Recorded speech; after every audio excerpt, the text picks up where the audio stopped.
पानीपत का प्रथम युद्ध अप्रैल 1526 में पानीपत के निकट लड़ा गया था। पानीपत वह स्थान है जहां 12वीं शताब्दी के बाद से उत्तर भारत पर नियंत्रण को लेकर कई निर्णायक लड़ाइयां लड़ी गईं।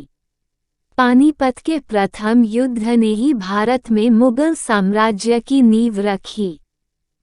यह उन पहली लड़ाइयों में से एक थी जिसमें मुगलों ने बारूद, आग्नेयास्त्रों और तोपों का प्रयोग किया।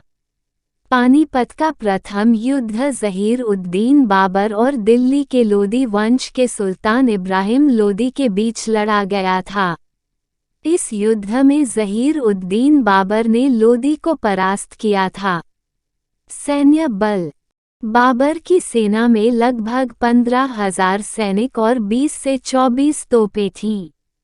इब्राहिम लोदी की सेना में लगभग 30,000 से 40,000 सैनिक और कम से कम 1,000 हाथी थे। बाबर की रणनीति: अस्त्र-शस्त्र ही नहीं बल्कि बाबर की तुलगमा और अरबा की रणनीति ने भी उसे जीत के लिए प्रेरित किया।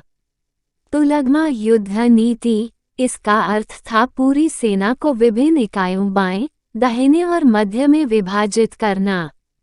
बाएं और दाहिने भाग को आगे तथा अन्य टुकड़ियों को पीछे के भाग में विभाजित करना।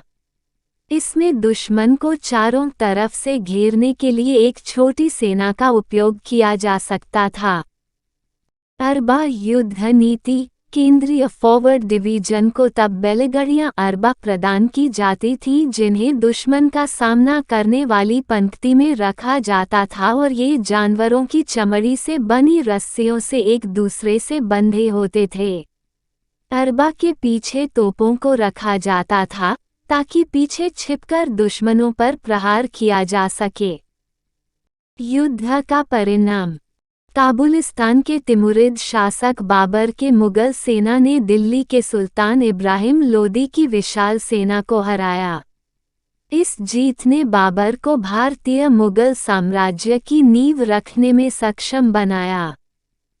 इब्राहिम लोदी की मृत्यु युद्ध के मैदान में ही हो गई थी और सामंतों तथा सेनापतियों, वे सिपाही जो दूसरे मुल्क में लड़ाई के लिए रखे जाते थे, ने लोदी को वहीं छोड़ दिया।